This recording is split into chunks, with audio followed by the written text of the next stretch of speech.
Hi friends, welcome to our channel. NTR అన్న Devara movie tickets అనమాట. నేనైతే బెనిఫిట్స్లో అయితే కొనుక్కున్నా భయ్య. అయితే బుకింగ్స్ మాత్రం చాలా బాగున్నాయి ఇక్కడైతే తెలుగు రాష్ట్రాల్లో. కానీ బాలీవుడ్ దగ్గర కొద్దిగా దెబ్బ అయిపోతుంది భయ్య. కొద్దిగా చాలా తక్కువలో అయితే అక్కడైతే టికెట్స్ సోల్డ్ అవుతున్నాయి. నాకు కొద్దిగా భయం వేస్తుంది భయ్య. నేను ఇప్పుడు దాకా ఇలాంటి వీడియో చేయలేదన్నమాట. ఎందుకంటే మన ఎన్టీఆర్ అన్న దేవరా మూవీ ఫ్లాప్ అయిపోతుందేమో అని భయం అయితే వేస్తుంది. ఎందుకంటే పాత కొట్టం అంటున్నారు. అదే రకంగా ఒక ఐలాండ్, అక్కడ ఒక ఐలాండ్, ఇక్కడ ఒక ఐలాండ్ లాంటిది. అలాంటి స్టోరీ కొద్దిగా ఉంది. అలాగే కాకుండా ఇప్పుడే అనమాట యూట్యూబ్లో ప్రోమో అయితే వదిలారు. అలాగే ఆయుధ పూజ సాంగ్ అయితే వదిలారు. దాన్ని చూస్తుంటే పాజిటివ్ వైబ్స్ అయితే రావట్లేదు. నేను చాలాసార్లు విన్నా.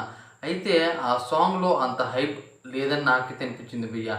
కానీ కొద్దిగా భయం అయితే వేస్తుంది. ఎందుకంటే ఆశ్చర్య మూవీ లాగే అయిపోతుందేమో అని. అలాగే గుంటూరు కారం మూవీ కూడా బెనిఫిట్ షోకి పోయా. అయితే ఆ మూవీ కూడా అలాగే దెబ్బైంది. అయితే మన ఎన్టీఆర్ అన్న కెరియర్ని మారుతుందని నేనైతే అనుకుంటున్నాను ఈ మూవీ అయితే. నా భయం అయితే నాకైతే అలా అనిపిస్తుంది. ఇక దీని గురించి పాజిటివ్ వైస్ ఏమైనా మాట్లాడుకోవాలంటే రాజమౌళి గారిని బ్రేక్ ఈవెన్ చేయాలి అని నేనైతే కోరుకుంటున్నాను భయ్య. ఎందుకంటే చాలామంది అనమాట ఆ టార్గెట్ని దాటలేకపోతున్నారు, ఎంత పెద్ద హీరోలైనా సరే. కానీ మన ఎన్టీఆర్ అన్న దాటాలని నేను మనస్ఫూర్తిగా కోరుకుంటున్నాను. కానీ మూవీ హిట్ అవ్వాలి. లేకపోతే ఎన్టీఆర్ అన్న ఫ్యాన్స్ అనమాట చాలా బాధపడతారు. ముఖ్యంగా నేను కూడా చాలా బాధపడతాను. ఎందుకంటే అంత మార్నింగ్ అనమాట నిద్ర లేకుండా ఇప్పుడు దాకా వీడియో చేస్తున్నాను. ఇప్పుడు అనమాట టైం 12 అవుతుంది. ఇప్పుడు దాకా ఆ మూవీ చూడాలని ఉద్దేశంతో అనమాట నేను వెయిట్ చేసి ఈ వీడియో అయితే చేస్తున్నా. కొద్దిగా నాకైతే భయం వేస్తుంది భయ్య.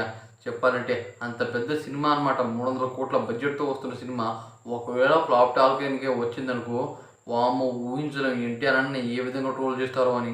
చెత్తనా కొడుకులు ఉంటారు కొంతమంది, వాళ్ళైతే చెప్పని విధంగా అనమాట ఈ మూవీ గురించి అది ఇది కలెక్షన్ అని పొట్టోడని ఇది అది ఇప్పటికే అనమాట ఎన్టీఆర్ అని ఘోరంగా ట్రోల్ చేస్తున్నారు. ఒకవేళ ఈ మూవీ కనుక మంచి బ్లాక్ బస్టర్ టాక్ వచ్చిందనుకో, మన ఎన్టీఆర్ అన్న అసలు వెనక చూసుకునే పనే లేదు. దాని తర్వాత ప్రశాంత్ నీళ్ళు చూసుకుంటారు. దాని తర్వాత రుతిక్ రోషన్తో వార్ 2. ఈ మూవీస్ అనమాట అసలు చూసుకునే పని లేదు. ఎంత మటుకి అనమాట కొరటాల శివ గారి గురించి నాకైతే భయం వేస్తుంది భయ్య. వామ్మో, ఈ విధంగా నేను ఎప్పుడూ భయపడలేదు. నా వీడియో అనమాట మీకు తడబడినట్టే అనిపిస్తుంది. నా గొంతులో కూడా తినగా మాటలు రావట్లేదు. ఎందుకంటే ఇప్పుడు దాకా దేవరా మూవీ గురించి అన్నీ అనలైజ్ చేసా. దానివల్ల అనమాట కొద్దిగా నాకైతే భయం అవుతుంది భయ్య. వామ్మో, ఒకవేళ ఈ విధంగా జరిగితే రాజమౌళి శాపం ఎవరు దాటలేరు అని అనిపిస్తుంది. అయితే రాజమౌళి శాపం దాటాలి అని నేనైతే పక్కా కోరుకుంటున్నా. అలాగే మీలో ఎంతమంది కోరుకున్నారో కామెంట్ చేయండి ఫ్రెండ్స్. అలాగే ఆచార్య వైబ్స్ ఉన్నాయి అని చెప్తున్నారు. ఆచార్యాన్ని దాటాలి అని నేనైతే బాగా కోరుకుంటున్నా భయ్య.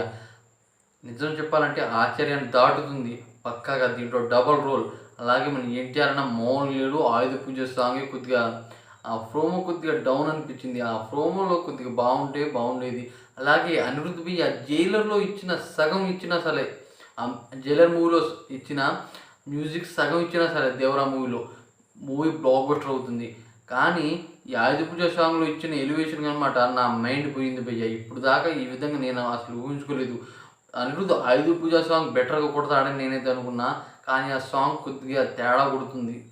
ఇక ఈ మూవీ హిట్ అవ్వాలని అందరూ కోరుకుందాం. అలాగే ఈ వీడియో మీకు నచ్చితే లైక్ చేయండి, షేర్ చేయండి, సబ్స్క్రైబ్ చేసుకోండి. ఇంకా ఇంత టైం దాకా వెయిట్ చేస్తున్నా. మీలో ఎంతమంది ఈ టైంకి వెయిట్ చేస్తున్నారో వాళ్ళైతే కామెంట్ చేయండి ఫ్రెండ్స్. ఎన్టీఆర్ అన్న దేవరా మూవీకి అనమాట ఇంకా 4 అవర్స్లో నేనైతే వెళ్ళబోతున్నా. ఇక థియేటర్లో ఎక్స్పీరియన్స్ చేసి మీకు తొందరలో అనమాట మార్నింగే మీకు రివ్యూ అయితే పెడతాను భయ్య. మన ఛానల్ని సబ్స్క్రైబ్ చేసుకుంటే నేను చేసే ప్రతి వీడియో మీకు కొత్తగా వస్తుంటే. Thanks for watching.